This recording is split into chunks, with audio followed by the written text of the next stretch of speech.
नमस्कार रसिक.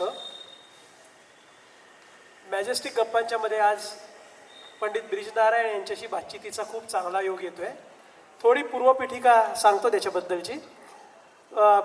तसं पाहायला गेलं तर औपचारिक कार्यक्रमांच्या औचित्यात बसतं की नाही माहीत नाही, परंतु आपण सगळे संगीतावर प्रेम करणारे, संगीतकारांवर प्रेम करणारी मंडळी आहात म्हणून मुद्दाम सांगतो की पंडित ब्रिजनारायण यांना ज्या ज्या वेळेला मी भेटलो आहे, ज्या ज्या वेळेला त्यांचं संगीत सर्वच ऐकली आहे, त्या वेळेला काही जाणीवा खूप तीव्रतेने झालेल्या आहेत आणि त्याविषयी त्यांच्याशी बोलताना आपल्या संगीताविषयीचा त्यांचा जो दृष्टिकोन आहे तो त्यांच्या सरोदवादनाबरोबरच त्यांच्या शब्दातून सुद्धा आपल्यापर्यंत पोचावा असं मला नेहमी वाटत आलं. आणि त्याला अनुसरून मी मित्र अशोक कोठावळे यांना म्हटलं की आपल्या मॅजेस्टिक गप्पांमध्ये आपण ब्रिजजींना ह्या वेळेला बोलवूया. आणि अशोक कोठावळे यांनी लगेच त्या सूचनेला किंवा माझ्या विनंतीला मान दिला.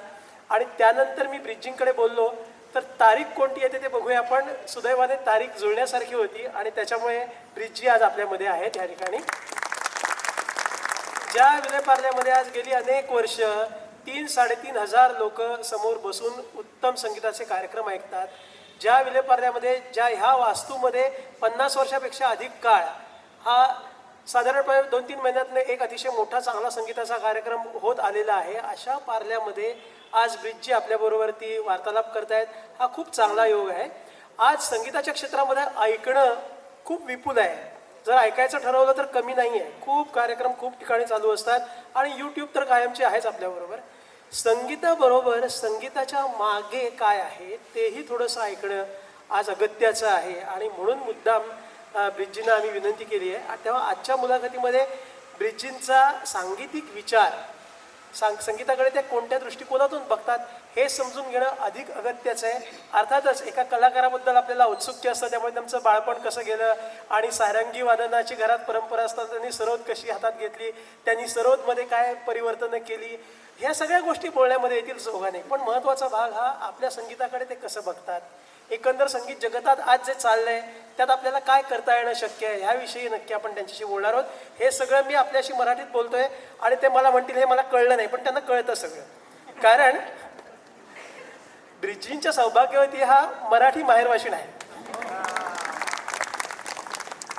आज खरं म्हटलं तर हर्षजींना सुद्धा त्यांचे चिरंजीव आलेत, ते सारंगी वाजवतात. त्यांना मंचावर मी यावं अशी विनंती केली होती पण खूप व्यस्तता होती, त्यामुळे आज तो योग आलेला नाही. पुन्हा केव्हा तरी नक्की येईल. आप जरा खड़े हो के लोगों का अभिवादन का स्वीकार कीजिए. आणि सुरुवातीला मी सगळं मराठीत अशासाठी बोललोय की एकदा त्यांच्याबरोबर मी हिंदी बोलायला लागेन तेव्हा काय जे हिंदीचं होईल ते होईल. पण सुरुवातीला तरी बरोबर भाषेमध्ये बोलूया म्हणून मराठीत बोललोय. मी ब्रिजजींना विनंती अशी केली आहे की जैसे मैंने आपको रिक्वेस्ट किया है कि ये सांगीतिक साक्षात्कार है, सांगीतिक बातचीत है, तो सुरों से शुरू करेंगे क्योंकि सुर जो बात करते हैं शायद उसमें से कुछ थोड़ा ही अंश हम भाषा में बोल सकते हैं. तो सुरों के साथ बातचीत की शुरुआत करेंगे.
सभी श्रोताओं के बीच में आके अपने आप को धन्य समझता हूँ।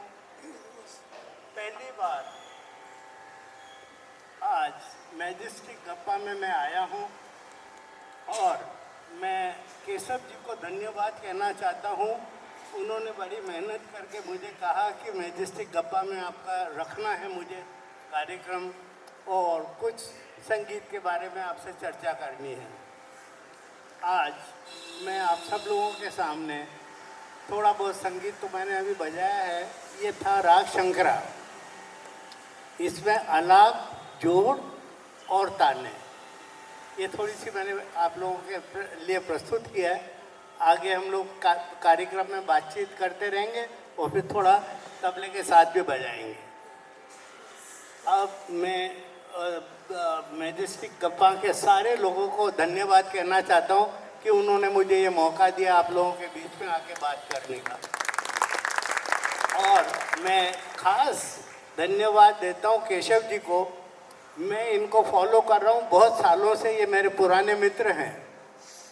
तो इतना अच्छा काम कर रहे हैं, आप सब लोगों के सामने बड़े बड़े आर्टिस्टों को इन्होंने प्रेजेंट किया है और उन्होंने संगीत की बातें आप लोगों को आपके साथ शेयर की है।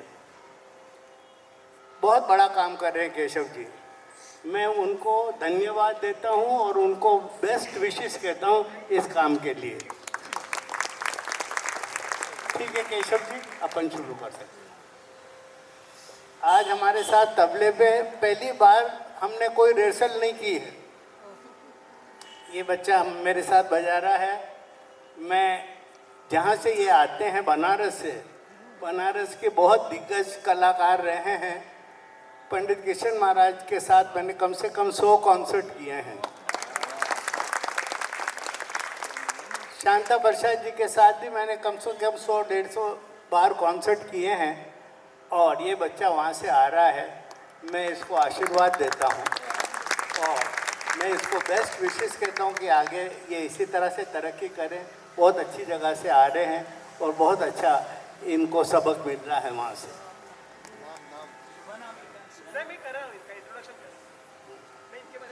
हाँ, ये बताएंगे इनके बारे में, अपन शुरू कर सकते हैं।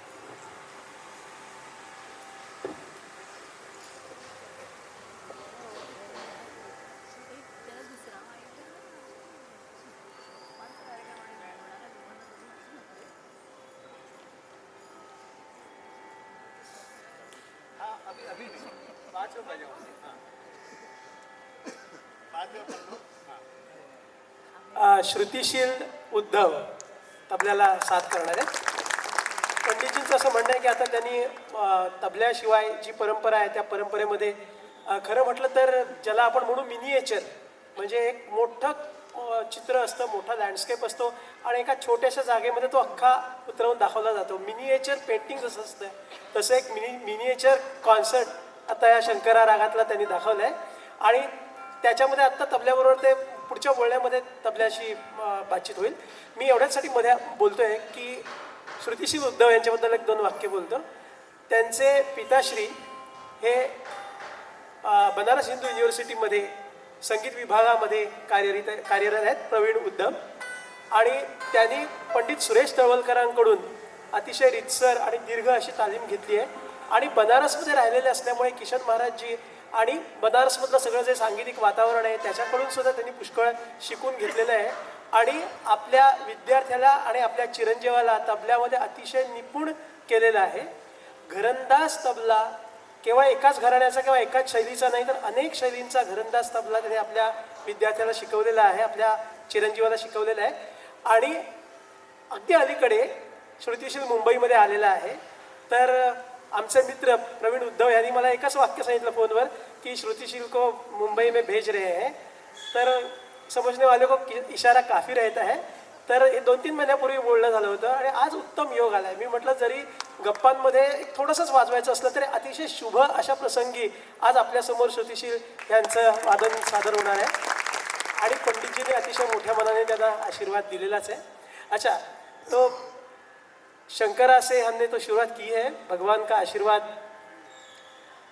संगीत की धरोहर उजागर रखने के लिए आपको संगीत विरासत में मिला है. तो ये विरासत के बारे में पहले थोड़ा सा हम बात करेंगे कि ये कैसी किस तरह की विरासत है, कितने जनरेशन से और कैसे संगीत आपके रगों में आपके खून में हम कहते हैं कि दौड़ रहा है. केशव जी,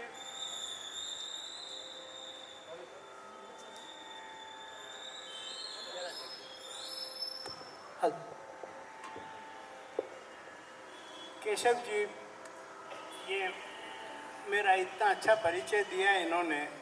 मैं एक संगीत परिवार से आता हूँ. मेरे दादाजी दिलरुबा बजाया करते थे और नरसिंह मेहता के भजन गाया करते थे. वो प्रोफेशनल म्यूजिशियन नहीं थे, नरसिंह मेहता के भजन गाते थे वो दिलरुबा बजा के. हमारे घर पे संगीत का ऐसा कोई खास वातावरण तो नहीं था, मगर एक बार ऐसा हुआ कि हमारे घर पे गंगा गुरु आए. वो ज़माने में ये जो गंगा जी जाते थे, कभी किसी की डेथ हो जाती थी तो वहाँ पे पंडित लोग होते थे और उन पंडितों से पूजा कराई जाती थी. फिर उनको प्रॉमिस किया जाता था कि मैं आपको इतने पैसे दूंगा या ज़मीन दूंगा या गाय दूंगा.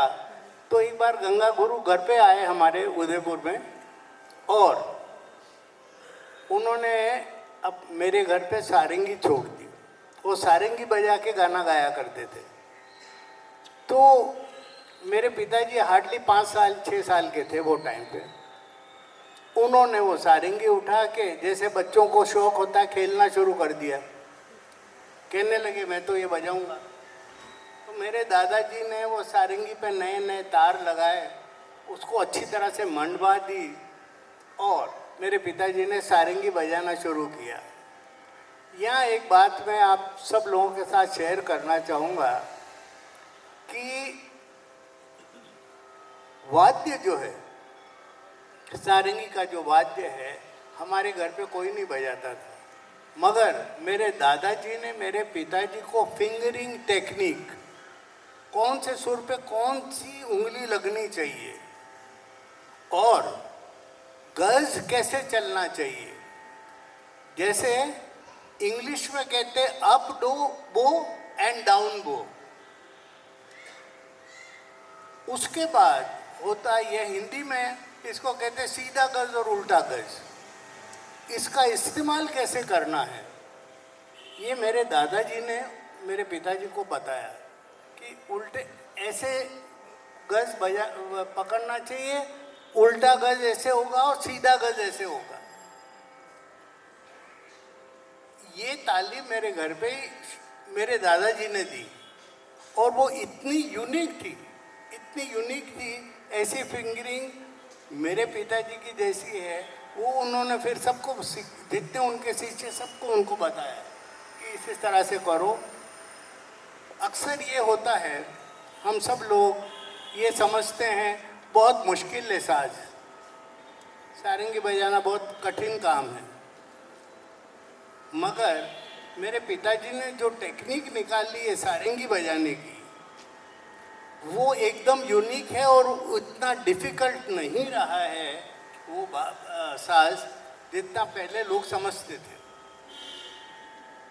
इस तरह से सारंगी की एंट्री मेरे घर पे हुई। अब पंडित जी, एक पूछना चाहता हूँ कि जो गंगा गुरु आए थे, हाँ, तो एक छोटे बच्चे को अपना सारंगी देके गए, वो छोड़ के गए, कहने लगे मैं दूसरी जगह जाके आता हूँ और जाते वक्त सारंगी लेके जाऊंगा।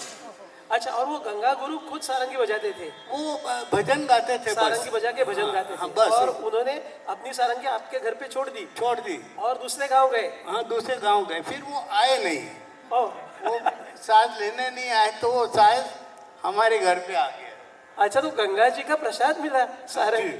जी।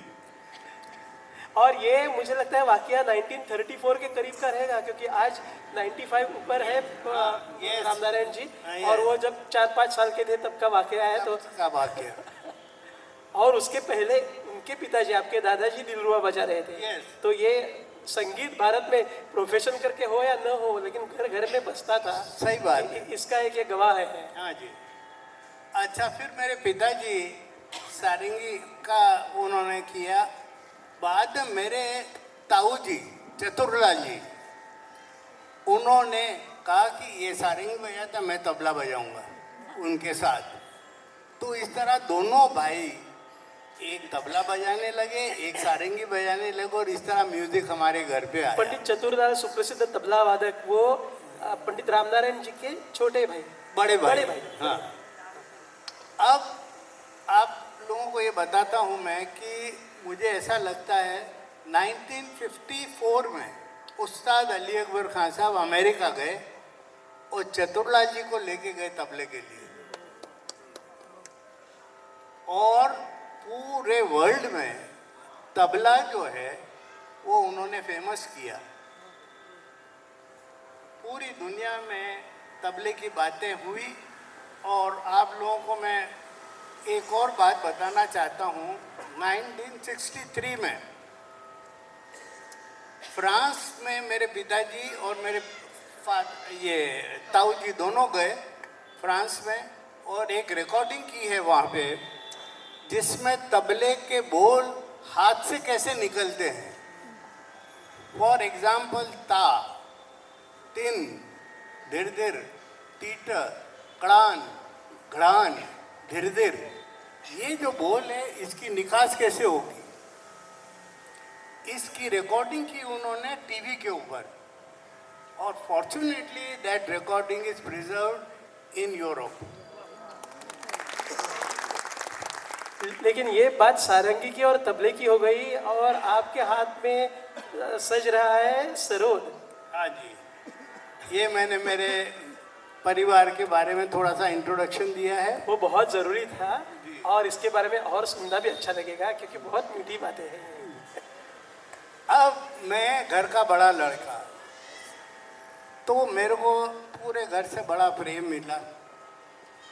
मैं मेरे ताऊ जी के पास रहना शुरू कर दिया क्योंकि वो मुझे बहुत प्यार करते थे।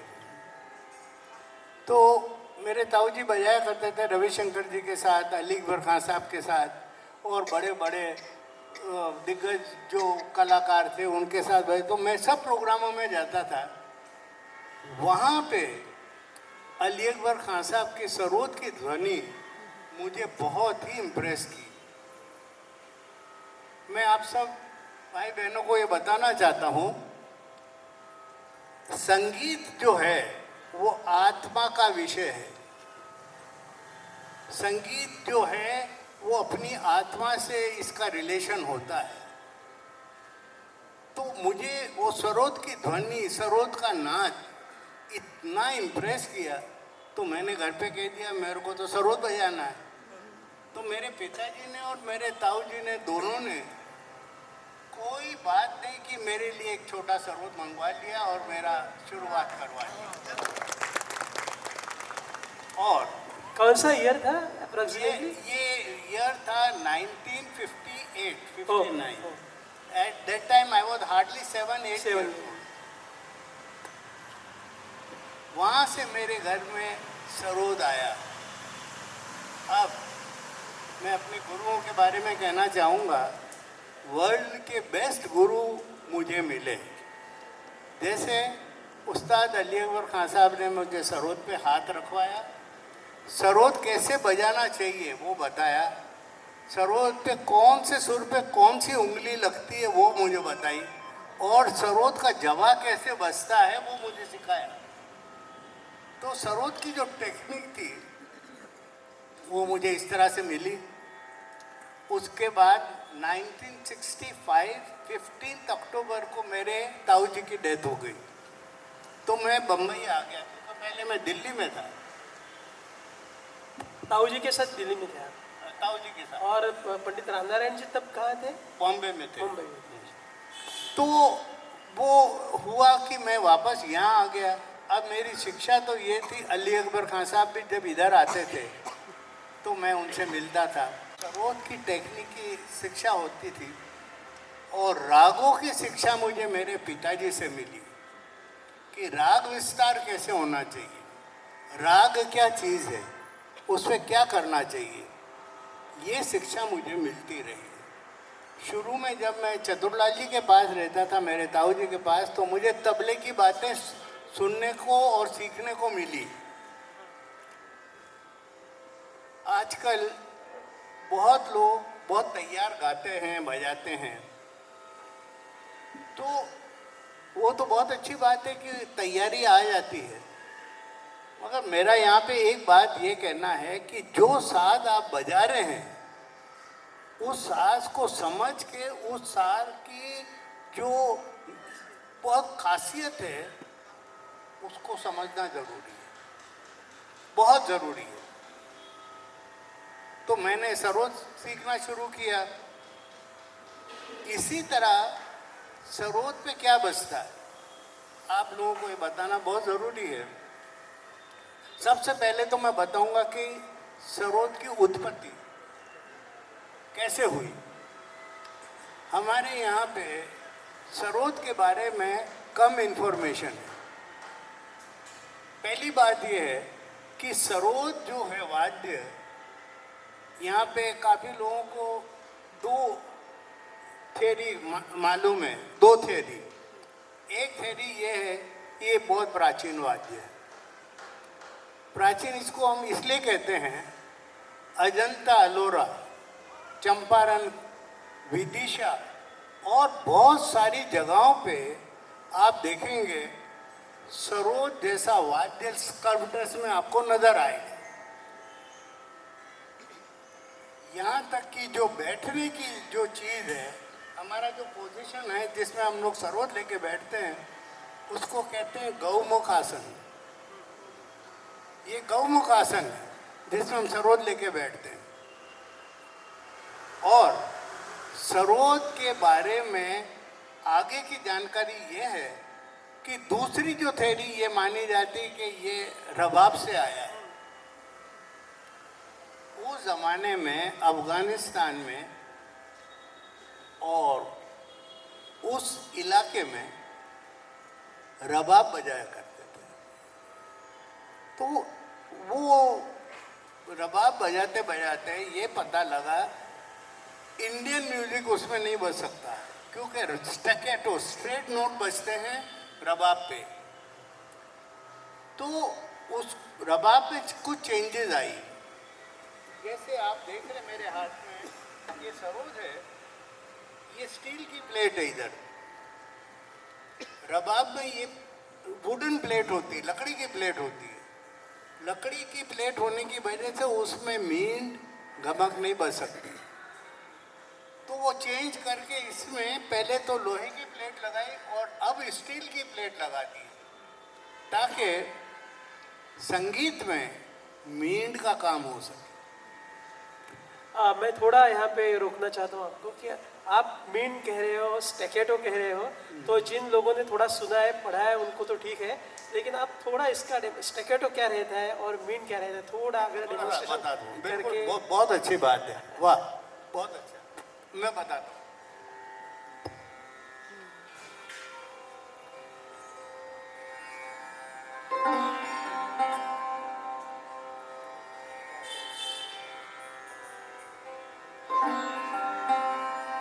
देखिए, ये हुई मींड।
ये हुई मींड। जब तक हम मींड में नहीं बजाएं, तब तक राग खड़ा नहीं हो सकता। उसमें श्रुति, एक सुर से दूसरे सुर में जाने का तरीका और उसके अंदर न्यास, गमक, ये सब चीजें एक राग को खड़ा करने के लिए बहुत आवश्यक है। अब मैंने आपको दूसरा वर्ड कहा था स्टैकेटो। तो स्टैकेटो मतलब खड़े नोट। स्टैकेटो का मतलब है खड़े नोट। जैसे देखिए,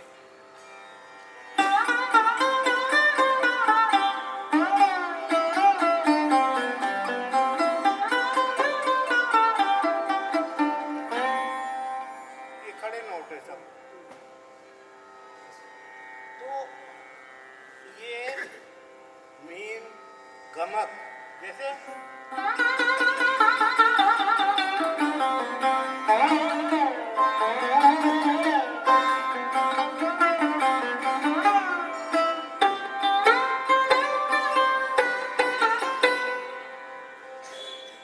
स्टैकेटो।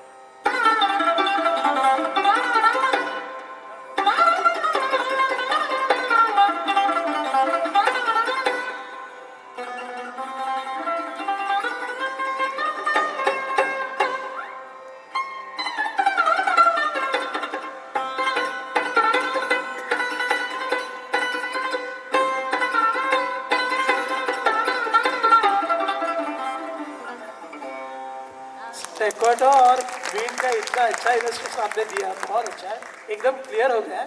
तो हम जो सुनते हैं, तो अभी एक सुनने में हम देख सकेंगे इसमें मीम कहाँ है और स्टैकेटो कहाँ है, लेकिन एक मैंने महसूस किया कि स्टैकेटो बजाना आपके लिए बहुत मतलब, क्योंकि आपको वो आदत ही नहीं है आप डेमोस्ट्रेशन के लिए बजा रहे हैं, लेकिन आपके माइंड में सब पूरा मीम का ही काम है राग के लिए। ऐसा है, सब चीजें मिला के संगीत बनता है। सरोद के अंदर जवे के जो बोल हैं वो बजाने बहुत जरूरी है,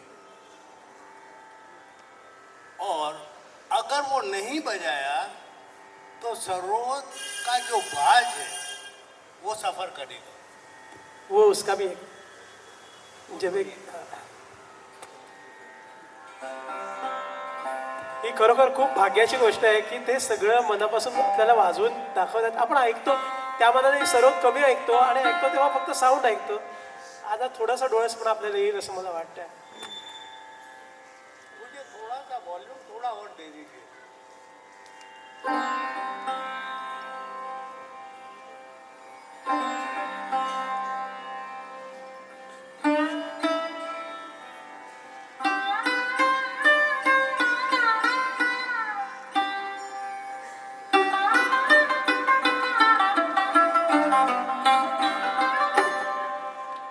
ये है स्टैकेटो। अभी केशव जी ने कहा कि आपके बजाने में तो ये है, मेरी शिक्षा दीक्षा एक सारंगी प्लेयर से हुई है। गाने की जो चीज़ें हैं वो मेरे में नेचुरल आती है, क्यों कि मेरे जो गुरु हैं उन्होंने मुझे दोनों चीज़ें मिक्स करके, उसी से संगीत बनता है। संगीत जो बनता है वो सारी चीजें मिला के फिर संगीत बनता है। एक जैसा ही बजाएं तो something is missing, something is missing. इसलिए संगीत सीखना, उसको एग्जीक्यूट करना, ये आपके गुरु के ऊपर बहुत डिपेंड करता है कि आपको कैसे शिक्षा देते हैं और कैसी आंखें देते हैं।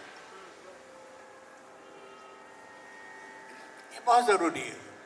तो मैंने पहले तो सरोद वादन की जो टेक्निक है उसको समझा, उसके बाद उसमें क्या बजना चाहिए वो मेरे पिताजी ने भी बताया, और मैंने मेहनत करके उसमें एक ऐसी बात रखी है जो दोनों चीज़ें मिक्स करके हम कहेंगे तो म्यूज़िक में एक आनंद की वृत्ति होगी। ये है बात। आपने कहा कि उस्ताद अली अकबर खान साहब का सरोद सुन के आपको प्रेरणा मिली और वो साउंड आपको अच्छा लगा. तो इस उम्र में आपने सुना है कि मुझे अच्छा लग रहा है, इतना ही महसूस हुआ. लेकिन उसके बाद तो आपका चिंतन हमेशा रहता रहेगा. और करीब कम से कम 20-25 साल तो मे बी इंटरमिटेंटली, लेकिन अली अकबर खान साहब का आपको सहवास मिला है, उनका मार्गदर्शन मिला है. तो बाद में आपने जो बचपन में जो एक महसूस हुआ था कि ये साज मुझे अच्छा लग रहा है, तो उसका जो उसको समझना अच्छी तरह से वो प्रोसेस हुआ रहेगा. तो सरोद की क्या स्पेशल चीज़ है कि जिसने आपको मोहित कर दिया और आपको लगा कि मेरी आवाज़ यही है, मेरी मन की आवाज़, मैं गले की आवाज़ नहीं कह रहा हूँ, लेकिन संगीत के लिए मेरे मन की जो आवाज़ है वो ये है. ये कहाँ और कैसे, फिर उसको कैसे समझा? बचपन का प्यार तो मैं समझता हूँ, लेकिन जवानी का प्यार कैसा था इस साज के साथ? मैं आपको बताऊं, जब हम संगीत सीखते हैं तो सबसे ज़्यादा ज़रूरी है वो संगीत के अंदर आपका अनुभव क्या हो रहा है, आपके अंदर क्या चल रहा है. तो आपको यहाँ एक बात कहना चाहूँगा कि मेरे घर में बात होती थी तो जैसे उस्ताद अली अकबर खान बजाते थे, 2 घंटे बाद एक बार आँख खोलते थे तो आंखें पूरी लाल होती थी. कभी उन्होंने इधर उधर देखा नहीं कि पब्लिक क्या कह रही है या क्या चल रहा है. अब मेरे अंदर क्या होता था उस टाइम पे कि मैं ऐसा देखता था सरोद को जैसे आकाशवाणी हो रही हो, जैसे आकाशवाणी हो रही हो.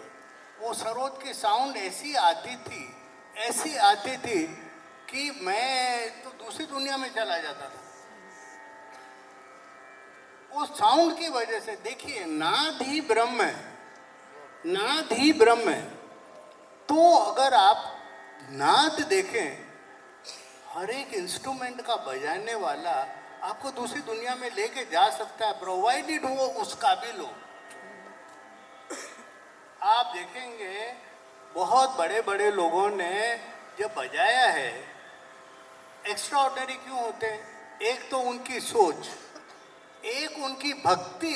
भक्ति is the most important thing. भक्ति सब, ये जो हमारा शास्त्रीय संगीत है, वो शास्त्रीय संगीत पूजा है। शास्त्रीय संगीत यानी पूजा। आप लोगों को मैं एक एग्जाम्पल दे सकता हूँ। मैंने एक बार एक यूनिवर्सिटी में बताया था कि जो सुर हम लगाते हैं, यही संगीत ऐसा है भाई बहनों, वर्ल्ड का बेस्ट संगीत है। क्यों? क्यों? इसलिए सुबह का अगर आप रे लगा रहे हैं भैरव का, और शाम के किसी राग का रे लगा रहे हैं, वो कैसे होता है? ये हमें सीखने की इसलिए ज़रूरत है क्योंकि ये शास्त्रीय संगीत है। इसको शास्त्र के हिसाब से बजाना पड़ेगा आपको, और या उस हिसाब से गाना पड़ेगा। रे सुर में गा लिया इज नॉट इनफ। सा सा सा रे,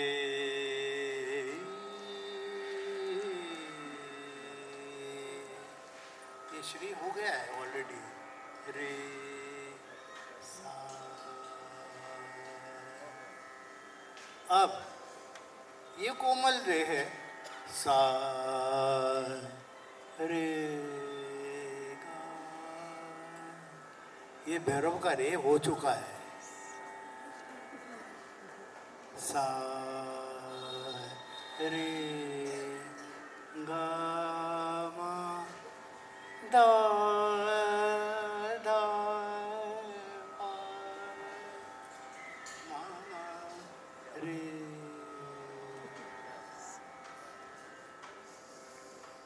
ये सीखना पड़ेगा। जब तक ये हम लोग काम नहीं करते इस तरह से समझ के, तो फिर पता क्या होता है, सुर में तो गा रहे हैं, वो अच्छा हो रहा है, वैसे ही बजा रहे हैं। पंडित जी, आप बहुत उदार है और कहते हैं सुर में तो गा रहे हैं। आजकल हम ऐसे भी सुनते हैं कि जो सुर में गा रहे हैं कहना भी कभी कभी मुश्किल होता है। तो इस तरह से मैं आप लोगों को ये कहना चाहता हूँ, शास्त्र युक्त संगीत सीखिए, क्योंकि ये भक्ति का संगीत है, इसमें भक्ति है। तो हम लोगों को इस तरह से हमारी शिक्षा दीक्षा हुई है बड़े बड़े लोगों ने, मेरे पिताजी ने, अली अकबर खान ने, और मेरी संपर्क बहुत अच्छे अच्छे बड़े बड़े कलाकारों से रही। तो ये चीज़ों का एक्सपीरियंस हुआ मुझे। मिसाल के तौर पे और जो बड़े कलाकारों में जैसे भीमसेन जोशी, कुमार गंधर्व, मल्लिकार्जुन मंसूर, गंगूबाई हंगल, ये सब हमारे हार्ट थ्रॉब है। इनका नाम लिया तो एक दिल में बहुत मीठी सी धड़कन होती है। ऐसे सब नाम है, ऐसा सब नाम है। ये सब हम पारला वालों के तो बहुत है जी। यही ग्राउंड पे लगातार 25 इयर्स हर साल एक बार पंडित भीमसेन जोशी का प्रोग्राम हुआ है। वाह वाह वाह, इतना इन लोगों ने सुना है यहाँ पे। हाँ जी। तो मैं इन लोगों के साथ, और उनका बड़ा आशीर्वाद रहा मेरे ऊपर। मैं बड़ा अच्छा, मेरा उन लोगों से उनका आशीर्वाद मुझे मिला हमेशा हमेशा, और काफ़ी बार मैं उन लोगों के साथ मिलता जुलता रहा हूँ। पंडित जी, एक क्लासिकल म्यूजिक का माहौल जो चेंज होता गया है, फलता फूलता भी गया है, बहुत सारी चीज़ें म्यूजिक के लिए आई है, और कुछ चीज़ें हमने गवाई भी है, तो उसके बारे में हम ज़रूर बात करेंगे। लेकिन उसके पहले एक बार हमारे यंग फ्रेंड बैठे हैं, तो एक थोड़ा तबले के साथ हाँ, करा देते हैं, बिल्कुल, बाद में ये बात आगे लिखी जाएगी। ठीक है, ठीक है. मला ह्यांच्याबरोबर बोलताना हे टेन्शन नसतं की ह्यांना हे मी सजेस्ट करू का, असं मनामध्ये भीती नाही वाटत मला. मी सहज सांगू शकतो त्यांना की आपण असं करूया.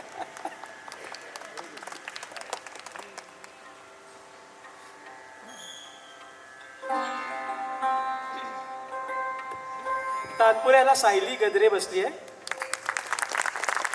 आणि ती विकास भाटवडेकर यांच्याकडे सुगम संगीत शिकते आणि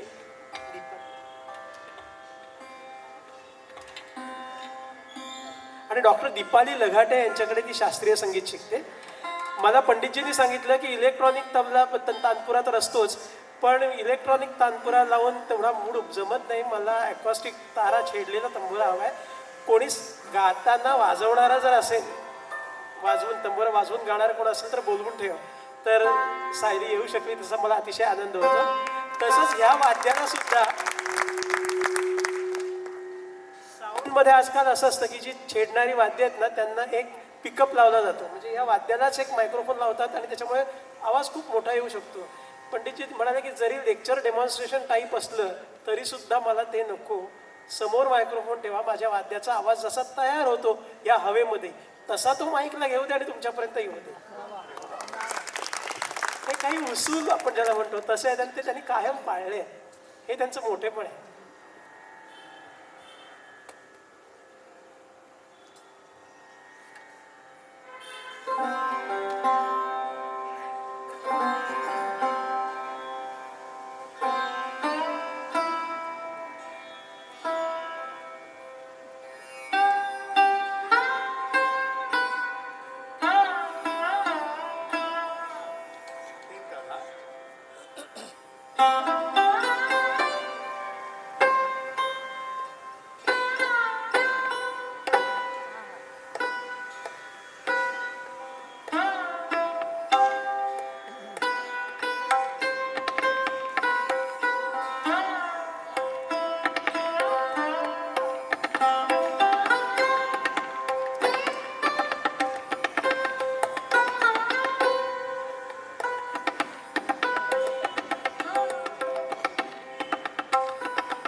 जब सुनना शुरू कर दिया तो ऐसा लगता है कि सुनते ही रहे लेकिन बात करना भी इतना ही इम्पोर्टेंट है, इसलिए बात कर रहा हूँ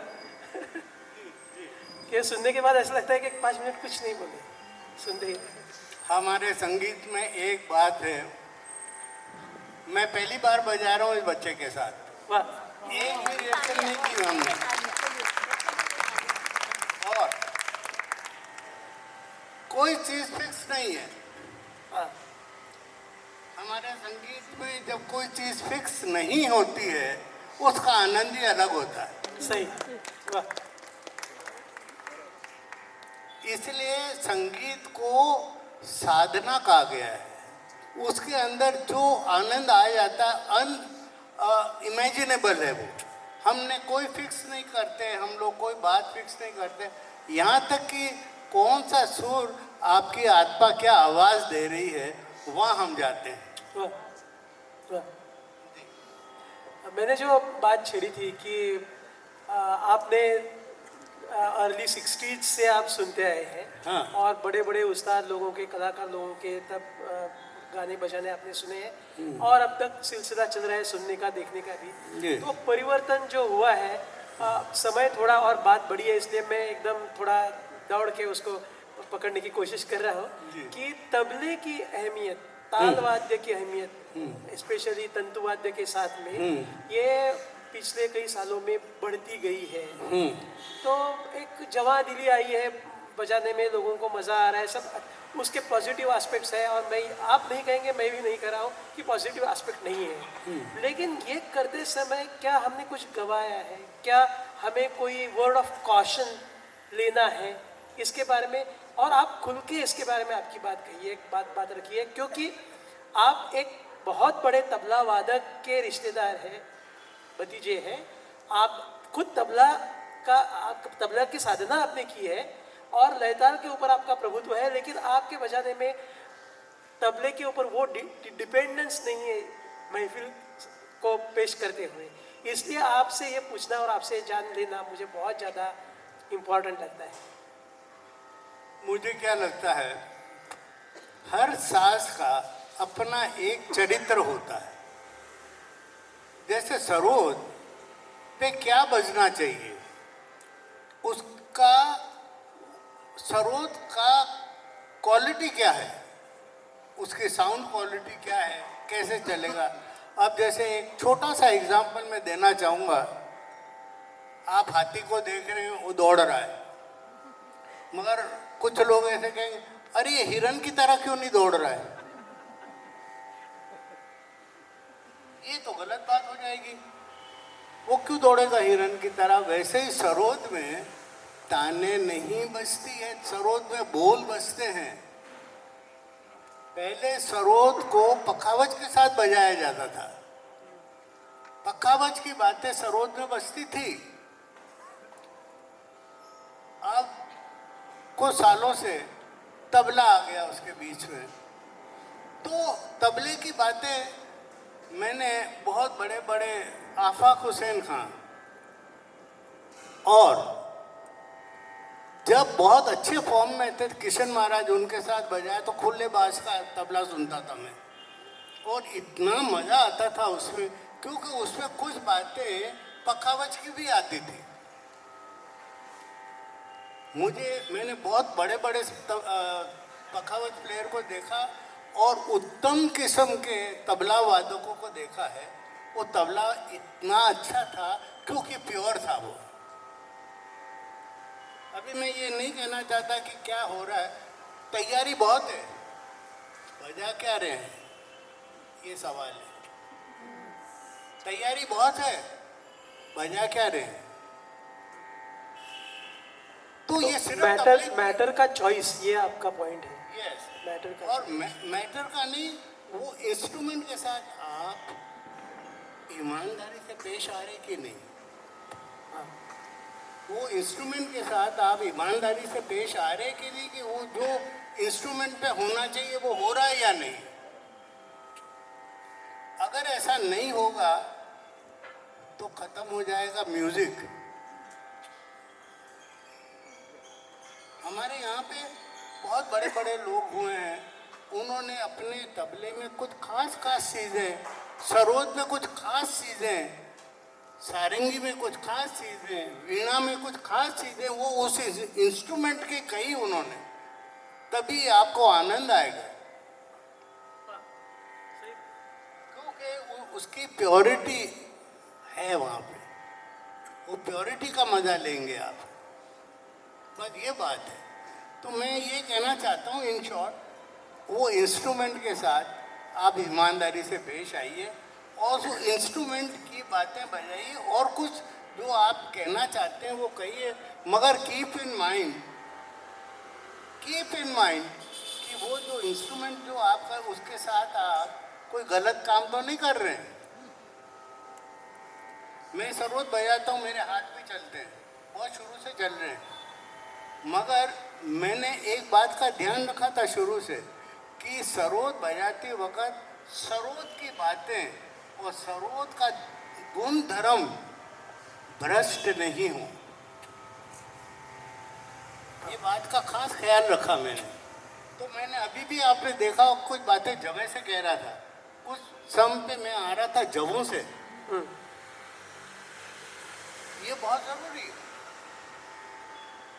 तो मैं आप सब लोगों से यही रिक्वेस्ट करूंगा, अच्छे अच्छे कलाकारों को आप लोग प्रोत्साहन दीजिए, उनको एनकरेज कीजिए और उनको और आगे बढ़ने का आप मौका दीजिए कि वो अपना काम अच्छी तरह से कर पाएँ। हाँ, हाँ जी। एक क्षमा चाहता हूँ, लेकिन मुझे आपने जो बात कही है वो मुझे चाहता अगर जैसे समझ में आई है मैं दोहरा रहा हूँ, प्लीज़। इसलिए कि इसका मतलब है कि आज के ज़माने में सब इंस्ट्रूमेंट, सब म्यूज़िक एक जैसा बनने को जा रहा है। हाँ। और ऐसा जब एक छाप का बन रहा है तो उसकी जो हर एक इंस्ट्रूमेंट की अपनी खासियत है, हाँ। न्यूआंसेस है उनके, Yes. उसका खुद का जो कलर है, उसका खुद का जो टेस्ट है, वो सब निकल जा रहा है। Yes. और एक जनरल टेस्ट बनता जा रहा है।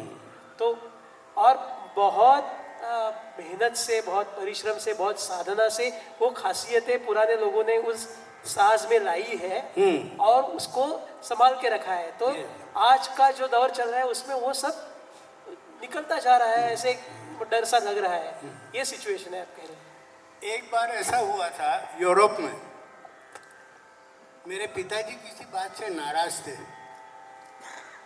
मुझसे। तो हुआ ये, 2-4 दिन तक बातचीत नहीं हुई। तो एक चर्च के अंदर उनका प्रोग्राम था सुबह में, वो चर्च में कुछ 300-400 लोग आके बैठे। उन्होंने सुबह में बजाया राग टोड़ी, और आप लोग बिलीव करें पूरा हॉल में सिसकियों की आवाज़ आ रही थी, सब लोग रो रहे थे, सबके आंखों में आंसू थे और हाथों में रुमाल था। हमारे संगीत में वो ताकत है। और मैंने क्या किया, मैं जाके उनके पाँव छू के मैंने कहा, बस एक ही वर्ड कहा मैंने, बापू, बस, इसके आगे मैंने कुछ नहीं कहा, क्योंकि दिल में कुछ कहने लायक था ही नहीं मेरे पास। मैं क्या कहूँ, बहुत अच्छा बजा है, नहीं, वो मेरी आत्मा की बात हो गई थी उनसे और वो भी समझ गए थे कि मैं क्या कह रहा हूँ। इस तरह से एक बार ऐसा हुआ, ये किस्सा मैं आप लोगों के साथ शेयर करता हूँ। एक फेस्टिवल था, एतोम फेस्टिवल, वो फ्रांस से कुछ 40-50 किलोमीटर दूर है ये जगह एतोम। तो मैंने कुछ पैसे मांगे ज़्यादा, उन्होंने एग्री कर लिया, आने जाने का टिकट हो गया, पैसे भी सब हो गए, सब ओके हो गया। अब मैं पहुँचा जब उधर, तो उन्होंने कहा कि आप क्या बजाएंगे, आपका प्रोग्राम है रात को 8:30 बजे। तो जो साहब मुझे लेके गए थे वहाँ पे, उनको कहा यार चलते हैं कहीं बाहर, कुछ कॉफ़ी चाय पी के आते हैं। बजाने का तो मूड मेरा था नहीं, सब कुछ ओके हो गया था। वो कहने लगा यार चाय पी के आते हैं, कॉफ़ी पीते हैं। फिर मैं आया तो मुझे कहने लगे, कहाँ तुमको बजाना, वो तो देख लो जगह। तो मैंने कहा हाँ वो देख लेता हूँ। तो मैं गया उधर देखने। एटॉम्प में बहुत बड़ा cathedral, cathedral is bigger than church, cathedral is bigger size of the church. उधर गया तो मैंने देखा मदर मैरी, जीसस क्राइस्ट, ऐसे सब बड़े बड़े पोस्ट, बड़े बड़ी पेंटिंगें लगी हुई थी। मैंने कहा अरे यहाँ बजाना मुझे। मैंने वो मेरे दोस्त को कहा, वो फ्रेंच आदमी था, ही वाज अ पेंटर। मैंने कहा चलिए जल्दी। मेरे ग्रीन रूम में गया, तो ग्रीन रूम में जाके मैंने उधर एक चीज़ बहुत अच्छी, ग्रीन रूम में बाथरूम होता है, टॉवल लगे रहते हैं, आपकी सारी सुविधा ग्रीन रूम में होती है। मैंने सबसे पहले जाके शावर लिया, फिर मैंने अपने कपड़े पहने जो कि हम लोग पहनते हैं, ये खास करके म्यूज़िक के टाइम पे कपड़े पहन के मैं गया स्टेज पे।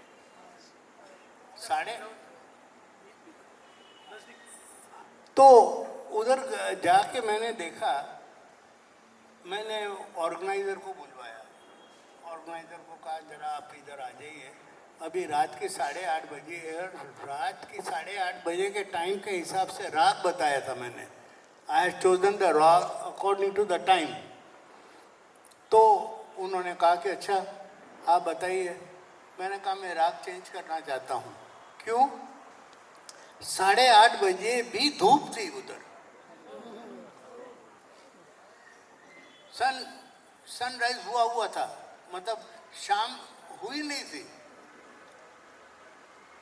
तो मैंने कहा कि मैं राग चेंज करना चाहता हूँ, ये धूप है, इस वक्त मैं शाम का राग बजाऊंगा, इवनिंग संधि प्रकाश राग बजाऊंगा मैं। तो मैंने मारवा चूज किया, और मारवा चूज करके उन्होंने मुझे कहा आप 1.5 घंटा बजाइए। मैंने 1.5 घंटे के हिसाब से आंख बंद करके मैं शुरू हो गया। मेरी नींद तब खुली जब जैसे ही तालियां बजी, कॉन्सर्ट खत्म हो गया और मुझे कुछ पता नहीं चला, कॉन्सर्ट बजा दिया। हाथ पे जो दर्द होता हमारे कॉन्सर्ट के बाद, थकान जो होती है, वो कुछ भी नहीं हुई, पता ही नहीं लगा कि कॉन्सर्ट हो गया है। होश तब आया जब तालियां बजी। अब आपको बताऊं, मैं कम से कम 5-6 हज़ार आदमी था उस कैथीड्रल में, इतना बड़ा कैथीड्रल होता है। और मुझे यही फील हुआ कि मैं भगवान के लिए बजा रहा हूँ, मेरे को अपने लिए बजाना नहीं है। तो मैं उस स्थिति में चला गया। आप लोगों से मैं ये शेयर इसलिए कर रहा हूँ, हमारा संगीत आपको वहाँ लेके जा सकता है। अगर आप भक्ति से करेंगे तो आपको ये अनुभव आपको भी होंगे। ये बात मैं थोड़ा शेयर करना चाहता हूँ। जब पंडित जी से बातें चलती है तो बहुत फ्रैंकली मैं बोलता हूँ कि चलो आज बहुत अच्छा सुदिन आया है कि इस समारोह में आप बजा रहे हो, क्योंकि समारोह तो बहुत चलते हैं और बहुत कम समारोह में पंडित जी का बजाने का सिलसिला चलता है। तो मैंने कहा आपके, तो मुझे कहा कि मेरा कोई पीआर नहीं है, मेरा कोई सेक्रेटरी नहीं है, मैं किसी ऑर्गेनाइज़र से कोई बात नहीं करता हूँ। अगर मुझे पूछने आए लोग और मैं यहाँ हूँ तो मैं बजा लेता हूँ, बाकी चीज़ें सब बाद में आती है। पहले मुझे पूछा मैं बजा रहा हूँ या मैं यहाँ नहीं हूँ तो नहीं बजा रहा हूँ। फिर मैंने कहा फिर चलता कैसे आपका? तो उन्होंने कहा कि अभी ऐसा है कि यूरोप में हमारे म्यूज़िक की ऑथेंटिसिटी को समझने वाले लोग ज़्यादा हैं, तो वहाँ से बुलाते हैं तो वहाँ जाके बजा के आता हूँ।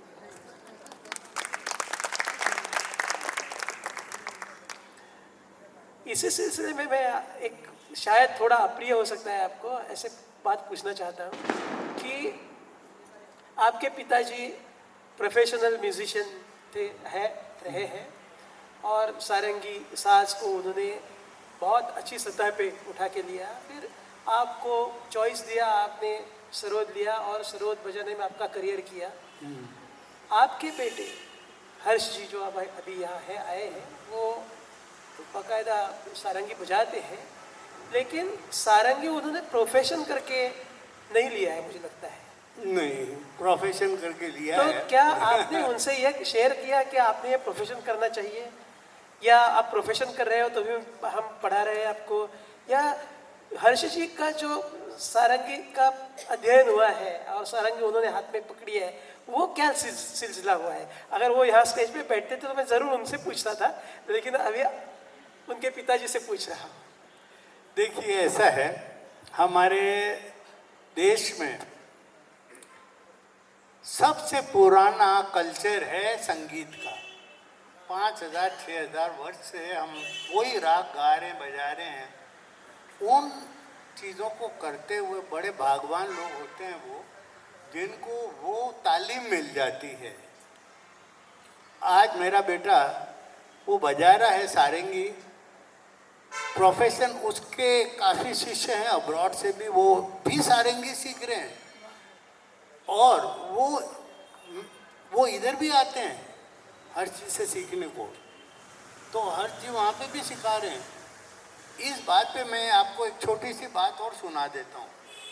1954 में उस्ताद अली अकबर खान ने अब्रॉड जाके कॉलेज खोल दिया था, Ali Akbar college of music. तो अभी कुछ 6-7 साल पहले मैं अमेरिका के टूर पे था, तो उनको मिलने गया मैं।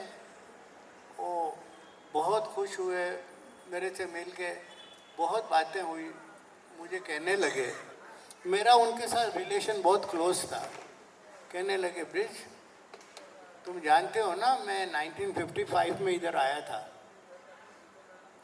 तब से मैं अमेरिका में आ गया हूँ, और ये उनका वर्ड है, so don't take it otherwise, ये उनके शब्द हैं, तब से मैं इधर झक मार रहा हूँ। तो मैंने उनको कहा, नहीं,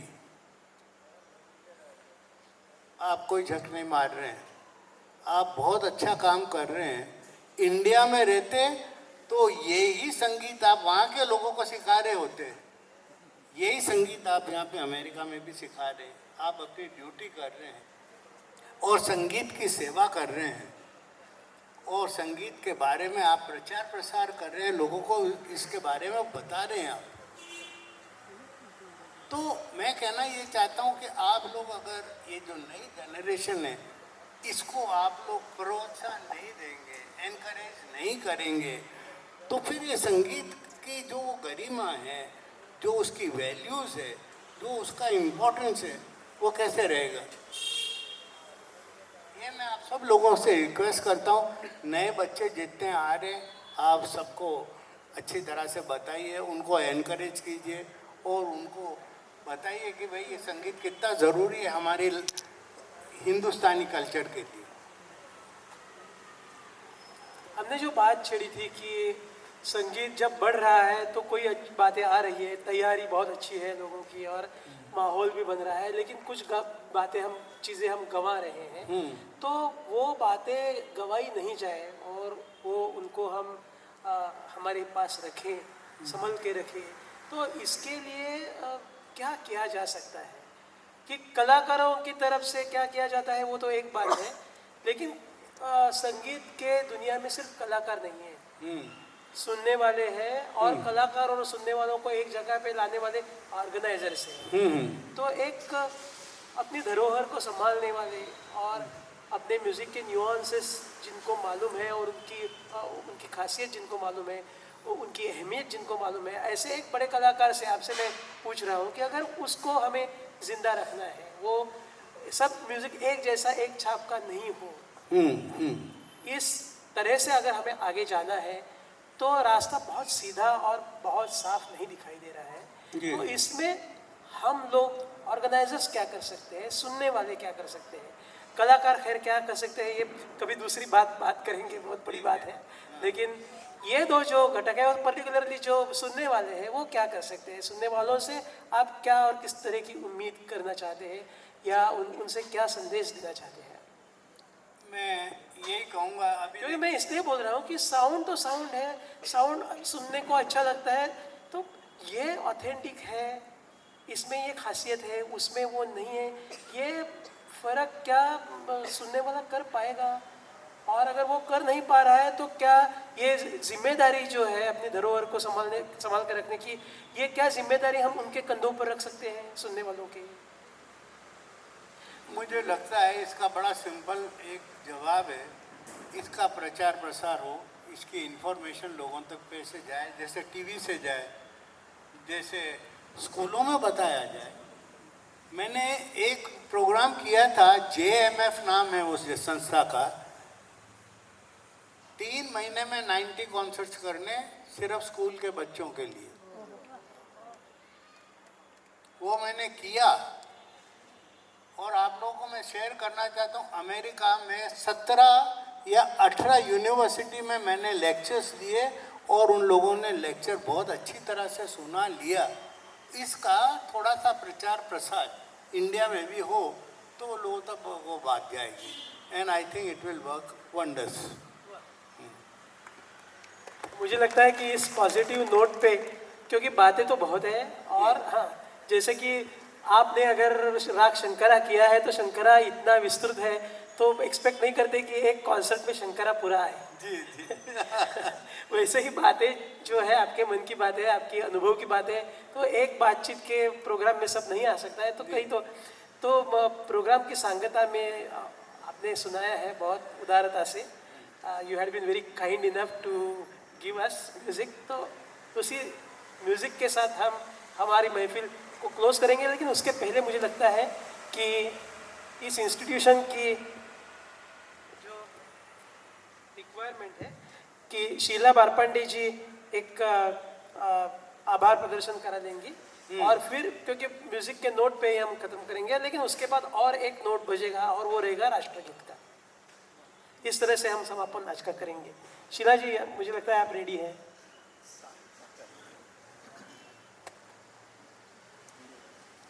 जी आणि पंडित ब्रिजनारायण यांना एकत्र एका मंचावरती पार्ल्यातल्या कुठच्या चांगल्या सभागृहामध्ये आणायचं आणि आपल्यासमोर त्यांचं सादरीकरण सादर करायचं असा माझा मानस आहे, आणि आपण चांगलं अनुमोदन दिलं तर हा कार्यक्रम नक्की होईल।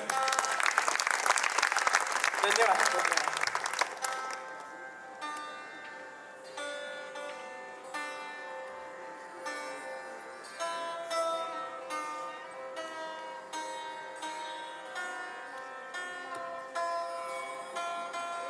आजच्या या कार्यक्रमाच्या आयोजनामध्ये माझे मित्र निलेश लेले आणि अमेय दाते या दोघांनी खूप मोलाचं सहकार्य केलेलं आहे, की पंडितजींना मित्रत्वाच्या नात्याने प्रेमाने ते इथे घेऊन आलेले आहे आणि सुखरूप पुन्हा घरी पोहोचवण्याची जबाबदारी सुद्धा त्यांनी पाळलेली आहे।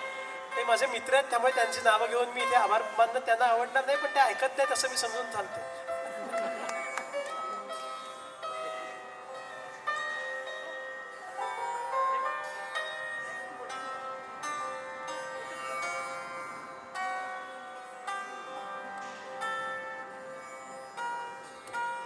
पहा, सगळं डेमॉन्स्ट्रेशन शंकरामध्ये केलं होतं, पण शेवटी वाजवायचं म्हटल्यानंतर शंकरा नाही वाजत आहे। शुद्ध स्वरांचे कोमल केले जात आहेत, कारण आपण नेहमीच म्हणतो की भैरवी। मैं पीलू बजाऊंगा। पिलू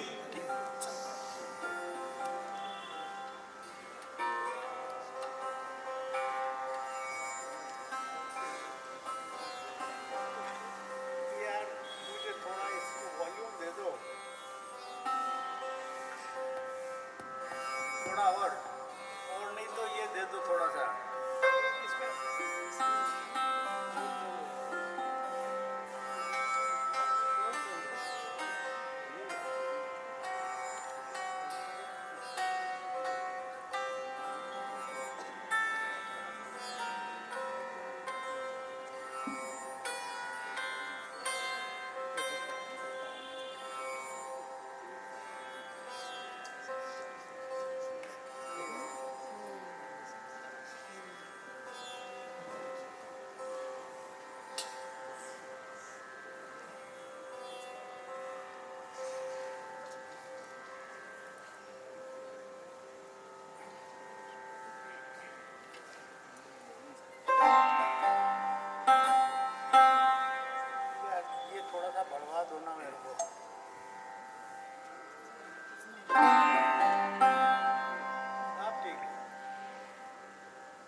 भाई बहनों, आप लोगों को एक बात और मैं शेयर करना चाहता हूँ, वो ये है,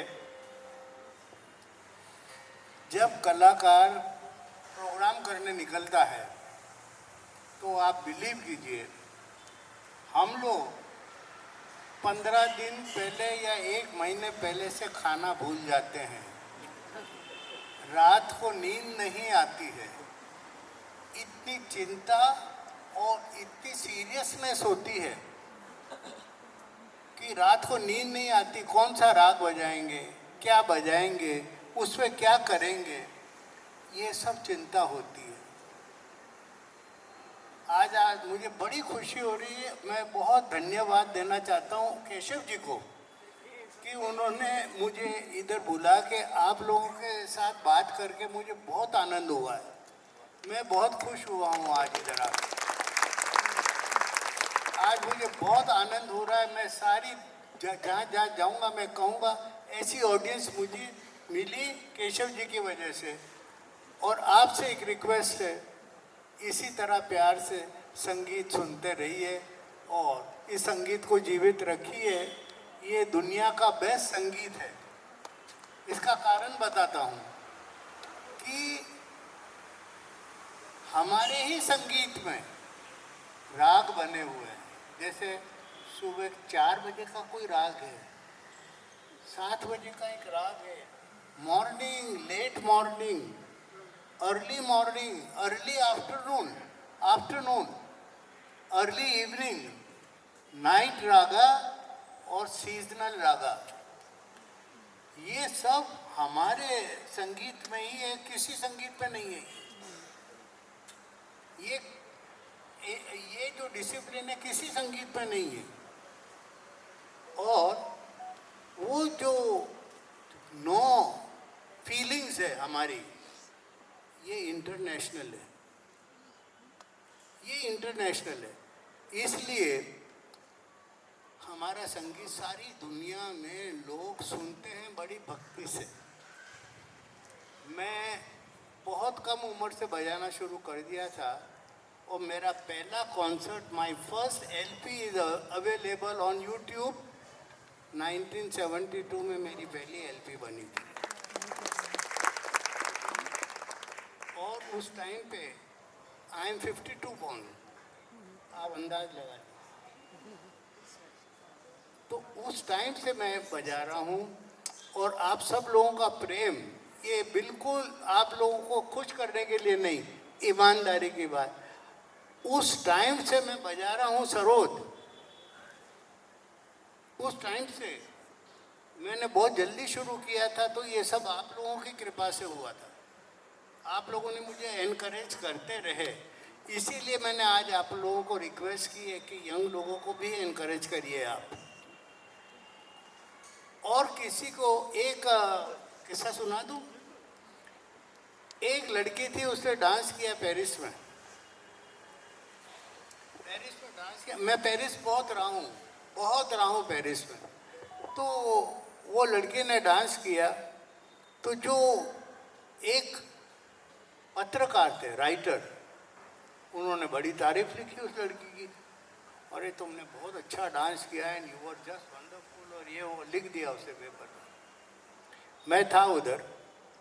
दूसरे दिन वो पत्रकार ने वो लड़की को बुलाया कि I would like to have lunch with you, can you come. वो लड़की तो बहुत खुश थी क्योंकि उसकी बड़ी तारीफ लिखी थी। उसको बुलाया और कहा, लिसन, मैंने जितनी तारीफ लिखी उतना अच्छा तुमने डांस नहीं किया था। So, I have a suggestion. Go and learn properly. किसी बड़े आदमी से जाके समझो कि क्या करना चाहिए तुमको। मैंने तुम्हें एनकरेज करने के लिए तुम्हारी तारीफ लिखी है, बट डोंट मिसअंडरस्टैंड दिस। तो मैं पत्रकार लोगों से भी कहूँगा, encourage young people, encourage young people. क्योंकि आप ही लोग उसको खड़ा करेंगे और आप ही लोग इस धरोहर को बचा के रखेंगे। अब मैं आप लोगों के सामने थोड़ा सा पीलू बजाऊंगा और उसमें एक गत बजाऊंगा, उस्ताद अलाउद्दीन खान साहब की पुरानी गत है, 3 ताली। हाँ, मैं बजा रहा हूँ पीलू।